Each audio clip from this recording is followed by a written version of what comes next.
evening, I am so excited to introduce to you Ricaya Jacobs. She is a senior at East Columbus High School. She aspires to be an engineer and is thinking about the 3-2 program at UNC Pembroke and then going on to NC State. She is top 10 in her class at East Columbus High School. She's the homecoming queen. She's in JROTC, softball, volleyball, cheer. She's got it going on. Okay, so we are so excited that Ricaya has made time to be our moderator for this evening. And so without further ado, I will turn it over to her and you will see me go off video. Ricaya. Thank you, Ms. Ashley, for having me here today. And first, we'll start with introductions with Dr. Deidre.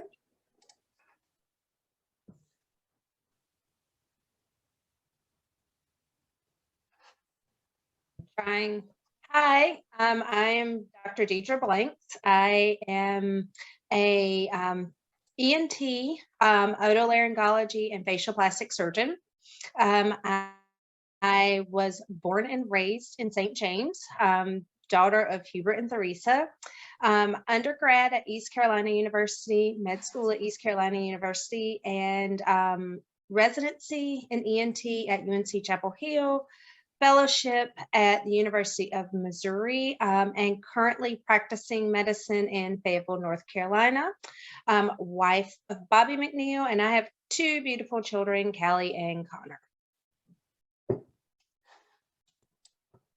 Now for Dr. Anson. I am Dr. Anson Blanks. I guess as far as the background, I don't have to cover it because Deidre is my sister, so all of that is the same. I did my undergrad also at East Carolina University. I got a master's at Appalachian State University and my PhD at Virginia Commonwealth University. After that, I did 2 years of a postdoctoral fellowship at Augusta University, and now I am a research and development scientist with Thermo Fisher Scientific. I'm married to my beautiful wife, Angelica Blanks, and we have a 5-year-old son, Jameson. Nice to know. So to get started with questions today, what inspired you to engage with the career you chose, Dr. Anson? This is a really long and winding story, so I'll try and keep it short. But basically, growing up, I thought that I wanted to be a physician, specifically a surgeon. Graduated high school, 7th in my class, went to ECU, didn't really pay as much attention in class as I should have. Grades weren't great. And I also saw my sister going through med school at the time and kind of realized that I didn't really want it that much. So I ended up changing my major to exercise science because it was still very healthcare focused, specifically cardiac. After undergrad, went to get my master's in exercise science. While I was there, I really saw the professors and kind of what they were doing, and that inspired me to be a professor. But at that point, I didn't want to do any more school. So I graduated, worked in a cardiac rehab program for 5 years up in Washington, D.C. Decided it was time to go back and actually get my PhD so I could be a professor. Finished my PhD program after a lot of hard work, getting married and also having a child. And then went to do my postdoc. And during the postdoc, I kind of saw how life as a professor would really be as far as grant writing and always asking for funding. And another postdoc in our lab had just recently transitioned to an industry position. So in private industry outside of academia, which I didn't really at that point realize was an option. And I started looking more into that. And the more I looked into it, the more I thought I would like it. And yeah, I applied for a position, got it really quickly. And it was with a startup company in Durham. After about 6 months of being with that startup, we got bought out by Thermo Fisher, and that's where I am today. And for you, Dr. Deidre? A little bit of a long-winded kind of story also. I did not initially plan to do medicine, was not my childhood dream or anything. However, had the opportunity to shadow a surgeon, and that actually was an accident. Most of my friends got to shadow movie stars at the movie theater in Wilmington, but that filled up, and I kind of had to take what was left. And so I ended up shadowing a surgeon and loved it. I passed out in my very first surgery, had to be picked up, put on a stretcher. But when I woke up, I was like, this is it. I am in love. And no one from where no one else had done medicine. So I went to ECU, as green as could be, and said I was going to be a doctor and had no idea how to do it. Kind of fumbled my way through, and worked my butt off to get really good grades, and ended up getting accepted at East Carolina School of Medicine. Decided I wanted to do surgery very, very early, but decided I wanted to do ENT very, very late. And applied for ENT and did not get accepted. So I spent a year doing general surgery at Wake Forest Baptist Hospital in Winston-Salem. Reapplied to ENT and got in a second time. And then I realized I had initially wanted to go into ENT to do ear surgery. Realized kind of halfway through I hated it, and so decided that what I really liked to do was facial plastics. Applied for a fellowship and ended up doing a fellowship. I spent 2 years also doing a postdoc, thinking I wanted to do academic medicine. Kind of like my brother, realized that I did not want to do academic medicine, that it was a lot of work for a little bit of pay, and a lot of responsibility. And so ended up starting my own practice. I did that for 5 years, and then merged with a company, sold out to a private company, and then ended up deciding that company had some financial issues. And so I have been in private practice with a ENT practice in Fayetteville that's been around for over 50 years, hopefully 50 more. And it's kind of how I ended up here. That is cool. So how difficult was your course of study, Dr. Deidre?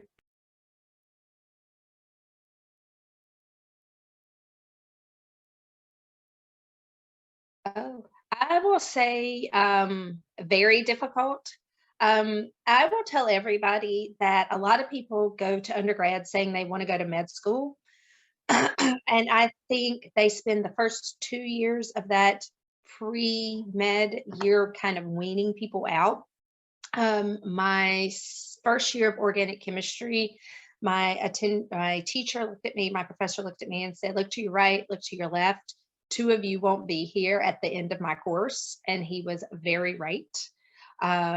People dropped left and right, and you can't go to medical school without that course. I almost failed that course. I tell everybody, I went to the professor and I said, I really want to go to med school. I need this class. And he looked at me and he said, you'll never make it in med school and you won't go. I kind of had a little attitude and said, I will go. Ended up barely passing the class and actually having to retake it for summer school. Retook the class and made an A in it the second time. And then I will tell you everything after that. After we had kind of the people who really wanted to do it and who had survived, everybody's job from then on, all of my professors were very encouraging. Their job was to get you in medical school after that point. And so I really think they looked at it as, we've got to really see who wants this. And once they figured out who wanted it, life was actually significantly easier. I won't say the classes were easier. Definitely had to study, definitely had to do those kinds of things. But my suggestion to everybody is if you feel like they're weeding you out, they probably are. And if you want to do it, stick with it and do it. And for you, Dr. Anson? So I'll start out with two things. Number one, I did not pass out when I saw a surgery. And number two, I got through OChem just fine. But to answer the question, overall, my course was very difficult. Undergrad was pretty difficult for me, and that was mainly self-inflicted because in high school, it was pretty easy to me. I never had to study. So when I got to my undergrad, I had to learn how to study because it was definitely a different level compared to high school. And I was also not very good at time management. So that's another thing that I really had to learn.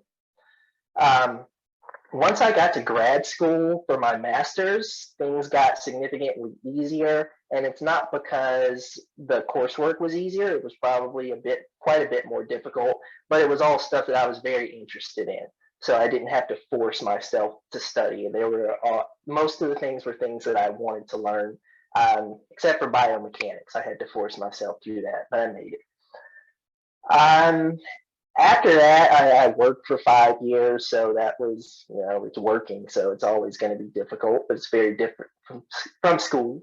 When I went back to get my PhD, that was very, very difficult because just the amount of work that goes into getting a PhD is super difficult, and I had set a goal of getting out in 4 years, which is pretty fast. So PhDs typically take anywhere from 4 to 8 years, depending on the program and the person. But I was very determined to get out in 4 years. And on top of that, in my third year, my wife got pregnant. So that was even more reason to get out on time. But the coursework for my PhD and just the research project for my dissertation, that was a lot of work. But at the end, yeah, I think it was definitely worth it. And kind of similar to my sister, funny enough, when I was in undergrad, I mentioned my grades weren't fantastic. So when I was applying for graduate school, I had a professor tell me that I would not get into graduate school and undergrad would be it for me. So I made a big part of my continuing education was spiteful to him, especially when I went to go get my PhD because he only had a master's degree. So actually in my dissertation, I made a bit of my dedication specifically to him because he told me that I wouldn't be able to get into grad school, much less get a PhD. Well, I'm glad you guys didn't let the professor stop you. So how many years did it take you to get where you are today, Dr. Deidre? So if we start at the beginning, let's just go 4 years of undergrad. And I did finish in 4 years. My mom had kind of given us that deadline. You've got 4 years. After that, you're on your own. So 4 years of undergrad, 4 years of medical school, 7 years of residency, 1 year of fellowship. And that is what got me to where I could actually get a job and get a paycheck. So unlike my brother, I didn't ever work in between all of that. It was all just straight school. In residency and fellowship, they pay you a little bit of money, enough to get an apartment and those kinds of things, but not really enough to do anything with. Then you take on a lot of student loans. I tell everyone, I think we were very blessed in the fact that our mom and dad were very interested in helping us financially. So I did not take on as much debt as a lot of people did, but I definitely took on debt. I definitely took on student loans, and I'm still paying them back even at the age I am now.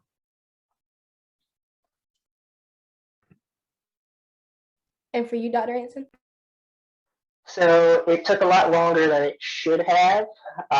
So I did 4 years of undergraduate, 2 years of my master's, again, worked for 5 years, then 4 years of a PhD, and then 2 years of a postdoc.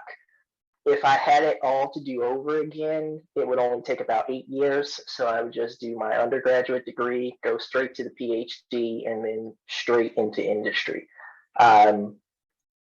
but yeah, like my sister was just saying, our parents were very, very kind with supporting a large part of our education. And because of that, I am thankfully student loan debt free as of now. So thanks, mom and dad. When I get out of college, I do not want to be in debt. But what advice would you give a student that is considering a career in STEM? Dr. DJ. I would say best thing is someone is always going to try to hold you down. I think both my brother and I kind of had that issue. Don't let them. You really have to work. I think even Ricaya is proof that you can be top of your class and you are going to shine like a diamond. I think both Anson and I were, but it's still hard work. You will have a lot of kind of pitfalls, but pick yourself up and keep going, keep trying. And then I think the other big thing I always tell everybody is ask for help. I think we are kind of trained a little bit to do it on our own kind of thing. And your professors and the student tutors and everything else you'll meet in college and graduate school are there for a reason. And they're there to help you. And so if you need tutoring or you need help or you need something else, definitely ask for it. Same thing with like career services. When you get ready to leave and you have your STEM degree, those people are there to make sure you get an amazing job.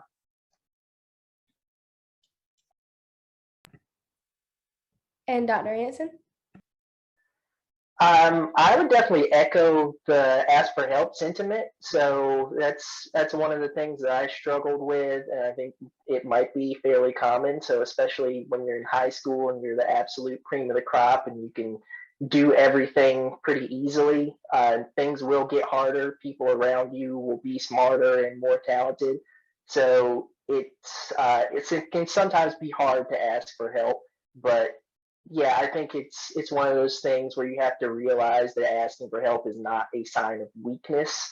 So if you need the help, ask for it. As far as other advice, I would say explore your options. So there are a lot of different career paths and a lot of ways to get to similar places. And that's one of the things that I didn't realize. So if you get a PhD, a lot of it is very focused in getting you placed into academia. So you feel very pigeonholed into, I have to be a professor, I have to be in this certain area. And that's not really true. So once you get those skills, the degree itself really opens things up. So, and that's with any degree. So I don't think it's even necessarily with the PhD level, but anything that is science related, if you get a biology degree, you don't necessarily have to work in something that's strictly biology related. So there are a lot of different ways you can go, even if it's being in a business management position within a company that makes something for biology. So get as much experience as you can in as many different areas so you know what is available to you, and network. So it is always not what you know, it's who you know. So if you know the right people, you can get into almost anywhere. So don't be afraid to go out and meet people. And after you meet those people, stay in contact with them. And when it's time to get a job, work your network as much as you can. Thank you. So going into college, did you know what you wanted to be, or were you indecisive? Dr. DJ.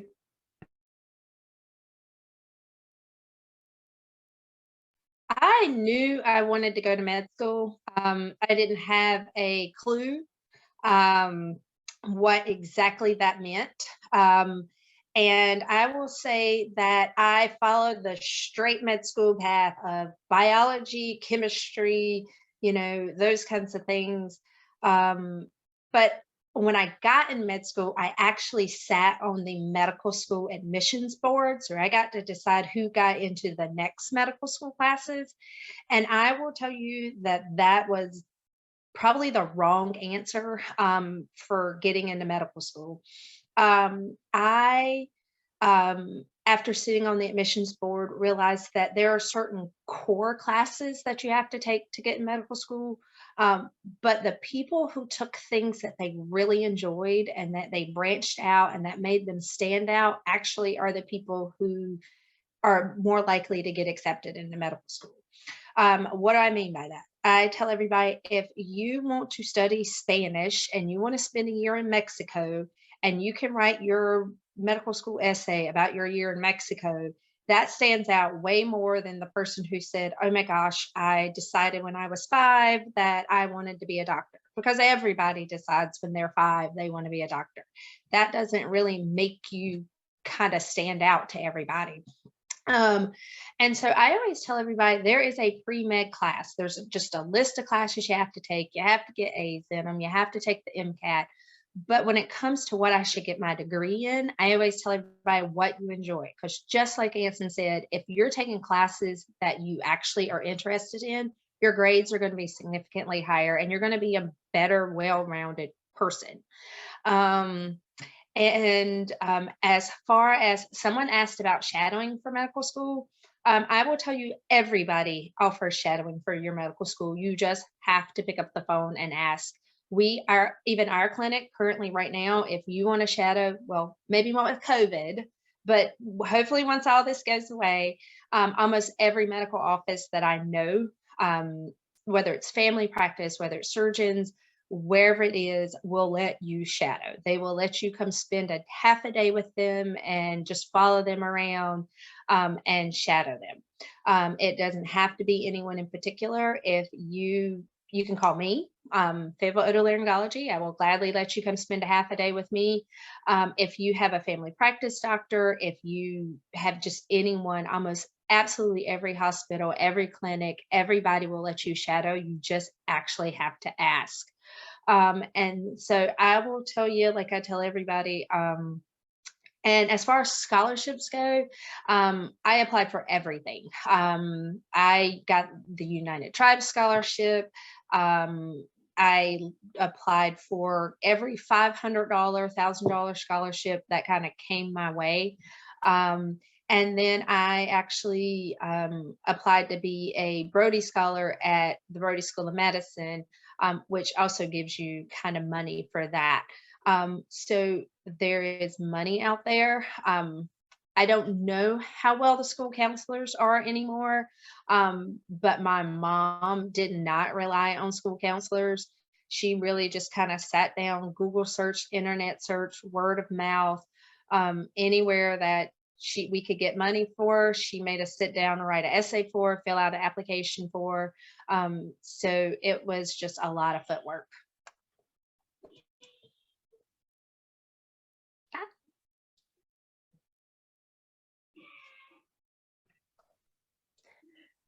Okay. Do you have to be in college to shadow? You don't. We have high school students all the time. You do not have to be in college. Anyone in high school, my first shadowing experience was actually in middle school, so it wasn't even in high school.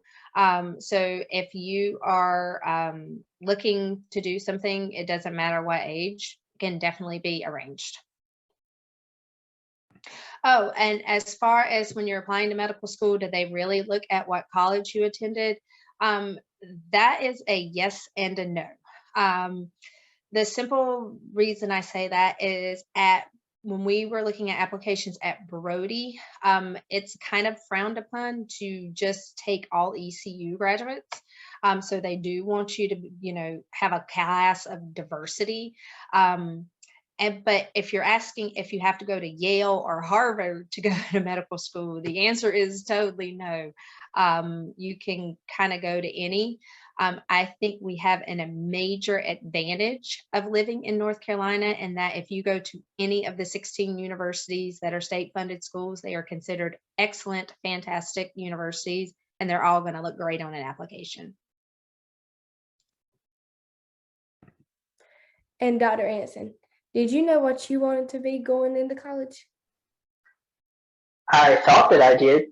Yeah, when I entered college, I was pretty sure that I was going to go to med school and be a surgeon. After the first year, I was pretty certain that I didn't want to do that, so I had no idea what I actually wanted to do. I changed my major to exercise physiology because it was pretty similar to biology, but had a few more career paths that I might be interested in. So I kind of went to grad school afterwards because I wasn't entirely sure what I wanted to do. Um, when I got to my master's program, I realized that I did like science and being a scientist. So that was my first real exposure to research science. So it was really cool to see a project come from somebody's idea and move through that whole scientific process and actually get completed and answering a question uh, using humans through science. So I just thought that was the coolest thing. So even though at that time doing research science wasn't what I was studying, I knew that at some point I did want to come back and get a PhD and be a research scientist. So when I started school, I definitely, didn't know what I wanted to do, but I did figure it out a little while afterwards. Is there any shadowing programs in your field of study? I am not aware of them, but I'm sure that there are. It's probably hard with COVID right now, but I'm sure you could ask anybody that's a scientist and they could find some way to bring you into work for a day or two. So I think that's pretty easy to set up. And I know a good way to start is, especially if you're in undergrad, just find the research labs. They're always looking for help and they'll definitely let you come in and just observe what's going on.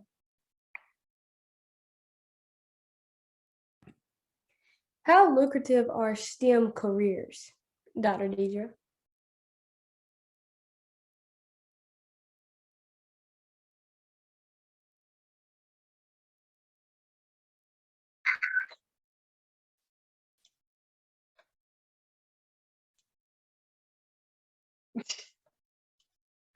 I'm sorry, I am having a computer issue. um,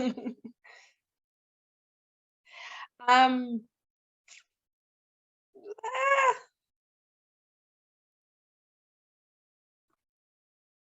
okay, I think I got it.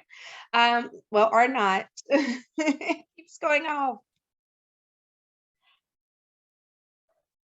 Okay. I will say it depends.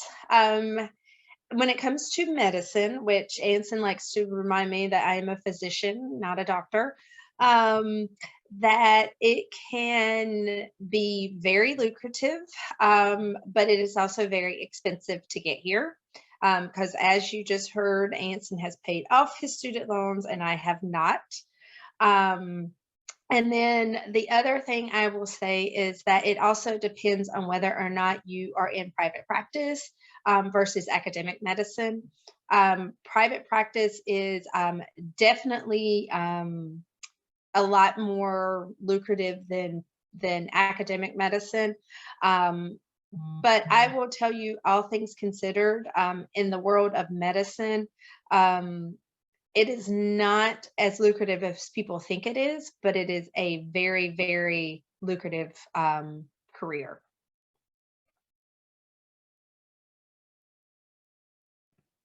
And Dr. Anson?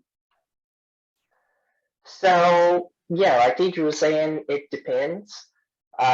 So initially, when I finished my master's and I was working in cardiac rehab, it was not very lucrative. It was enough to get by, but not great. After getting my PhD, doing a postdoc was also not very lucrative. But once I got into industry, especially with the company I'm with, they pay well. I do pretty well.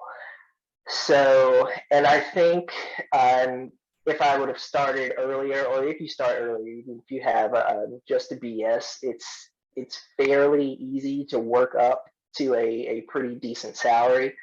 Um, yeah, and I did have the advantage of not paying for med school, so I didn't have the student loan debt, which makes things quite a bit easier, or as much student loan debt.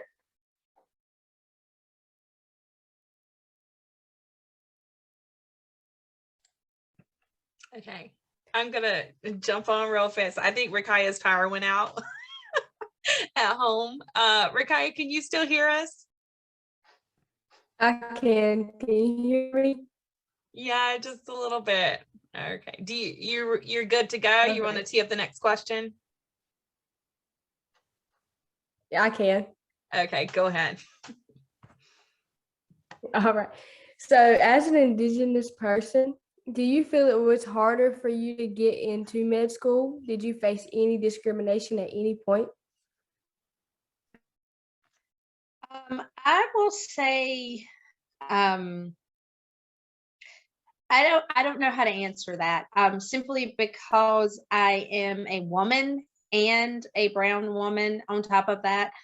So I think I faced a lot of discrimination for both of those reasons. To separate those reasons, I don't know if I can. The biggest thing I think is that people looked at me and said, I sounded Southern. That automatically makes people think you're not intelligent. So that was another roadblock.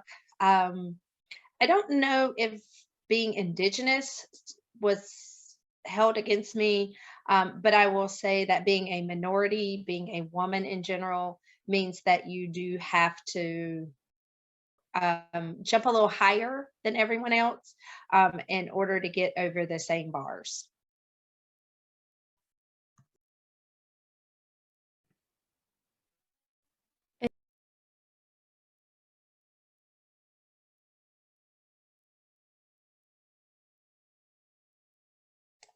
All right, I think she might be officially. I see her. She dropped off of Zoom. I am so sorry. Yeah, we're having some there's some power issues going on in Buckhead right now, I think, with the storm that's come through. So all right.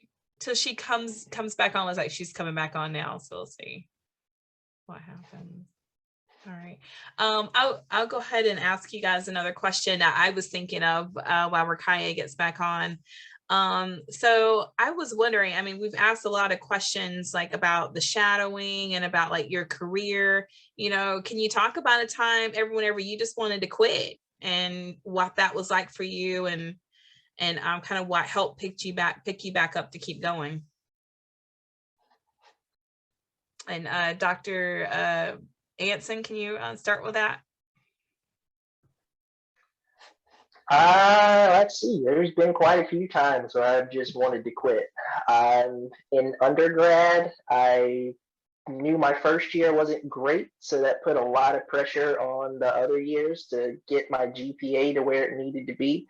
I had some difficult classes, especially physics. I remember was extremely tough for me.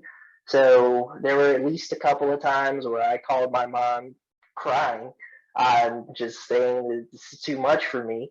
But of course, she's my mom, so she believed in me and encouraged me to keep at it. Eventually, I made it through. During my 5 years of working, I wanted to quit just because the first job that I had out of my master's program was so incredibly boring. It was like Groundhog Day, just waking up. I really hated to hear the alarm go off, and that's when I really knew that it was time to get a new job. And during the PhD, I wanted to quit, but I never really seriously thought about it. It was just, there were some really frustrating moments because the process itself is just extremely difficult. And let's say the leadership wasn't as good as it should have been. So that made things even more frustrating. But I say I never really wanted to quit just because once I committed to it, I was gonna finish. Like there was no way that I wasn't going to do it. Awesome. Thank you, Dr. Anson. Ricaya, how are you doing? Are you guys back on with power now? Yes, ma'am. I don't know what happened the last time. It just went away. It's fine. People were blowing up the chat. They were like, power's out. Ding, ding, power's out. So, all right. But we got you back. Don't worry about it. All right. Well, I'm going to dip off, let you continue on then.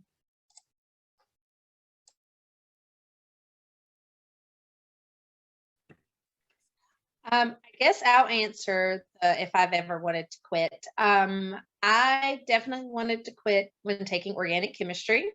To clarify, I made it through physics without wanting to quit. But I really debated any other career but medicine during organic chem. I had every intention of quitting and just finding something else to do. But again, my mom would not let me.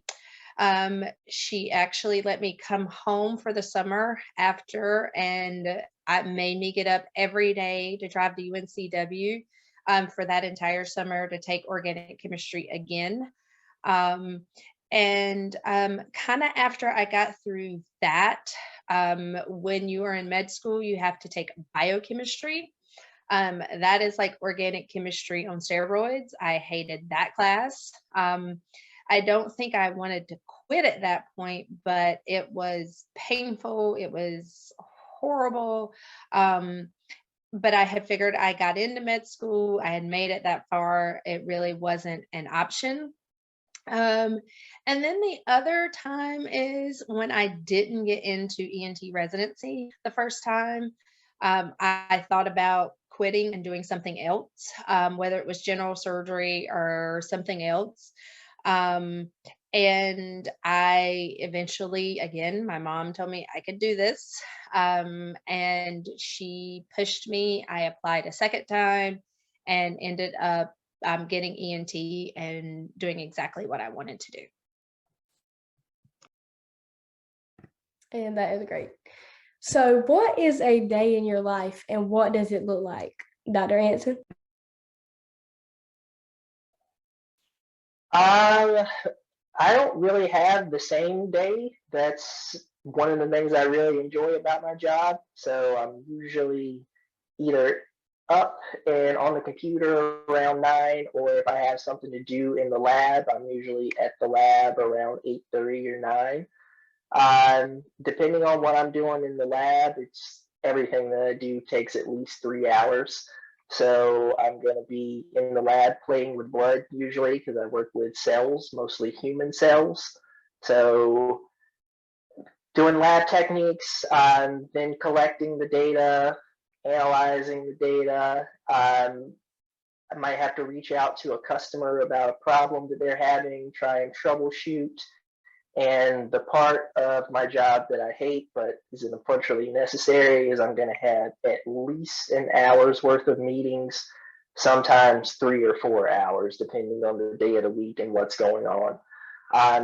But yeah, it's troubleshooting, it's asking new questions, finding answers to those questions, and then the whole business end. So what products are coming next? How do we get those out?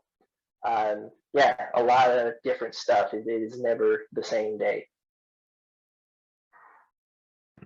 That's nice to hear because I did not want to have the same day when I go to work. But Dr. Deidre, how about you? I have the same day, I have the same week every week. I am in clinic Monday, Tuesday, Wednesday, Friday.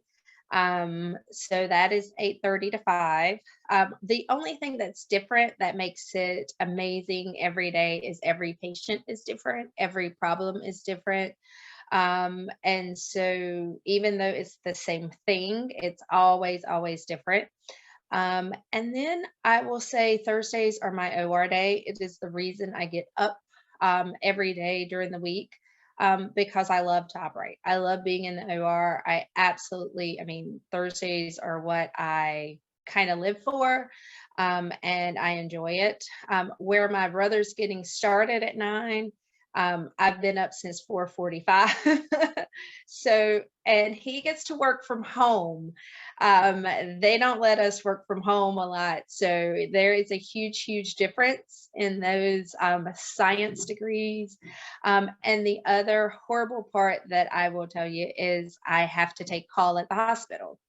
So there are days and weekends where I am up 24, 48, 72 hours straight.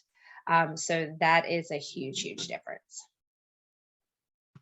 And I'll just chime in and say that I am done at 5.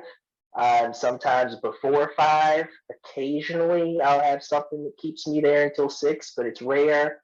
I'm off on weekends and I'm off on holidays. So, yeah.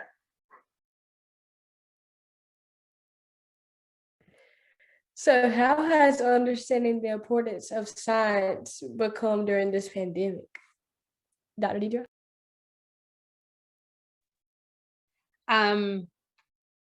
This pandemic has taught me a lot. I have always relied on science. I have always relied on medicine. My patients have always relied on science. They have always relied on medicine. I have never had anyone question my science, and I have been doing this for almost 20 years. If a patient comes in, they have a problem, I tell them what the problem is, what the medication or what the solution is. It's always been okay, and we move on. That has changed a lot in this pandemic.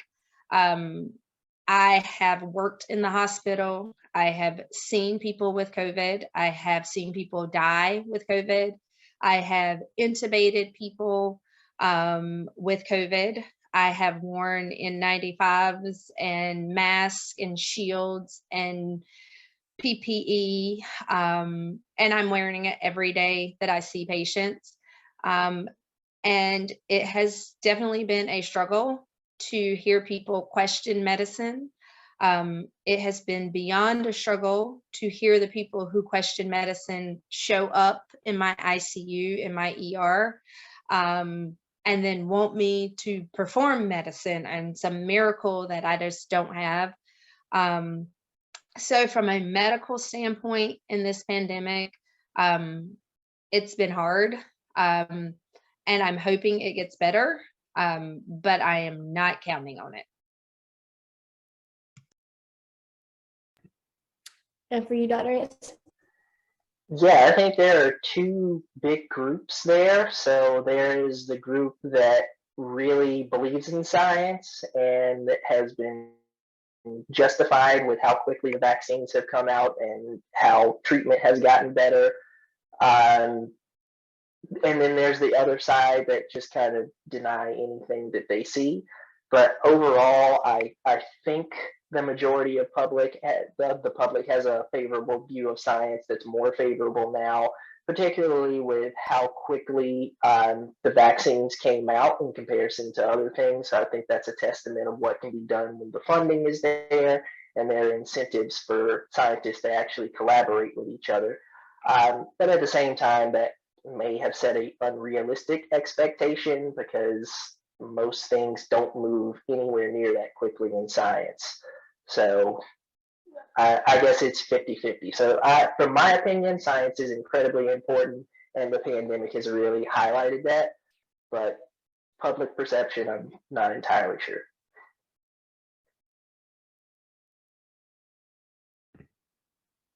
All right, so coming to an end at today's session, do you guys have any last words of what you'd like to say to the people? Starting with Dr. Deidre, sorry. Last words. Science is great. No, I will say, kind of like we echoed in the beginning, if you're thinking of a career in anything, it doesn't have to be science, whether it's engineering, math, healthcare. I mean, it's ask for help, ask for shadowing opportunities. Look at all your opportunities. Don't think because you've made one decision, you're pigeonholed into that decision for the rest of your life. And if I can be of service to anyone, definitely give me a call. And I will gladly offer any shadowing opportunities if you can get up here to Fayetteville. And I definitely hope that those opportunities are more as COVID kind of goes away and we can get back to some sense of normal life. And Dr. Anson? Science is great. So science is the truth. So good science creates facts, and you can't argue against facts. So that's what I love about science is good science is you can't argue against it. To echo what Deidre said, believe in yourself. So you're always going to have people that don't believe in you, and honestly, I think that's one of the ways that you know you're doing something right. You've got at least a few haters. So always believe in yourself.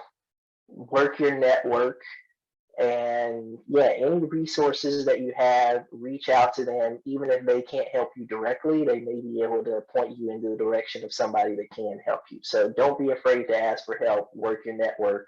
And if I can help anybody, feel free to reach out. So my email is just ansonblanks@gmail. Real easy to find. I will say don't Facebook me, because it'll probably be a couple of months before I actually see it. So shoot me an email if there's anything I can help with. Well, thank you for today. And I hope to see you all January 26th at 6 o'clock to hear about natives in mathematics.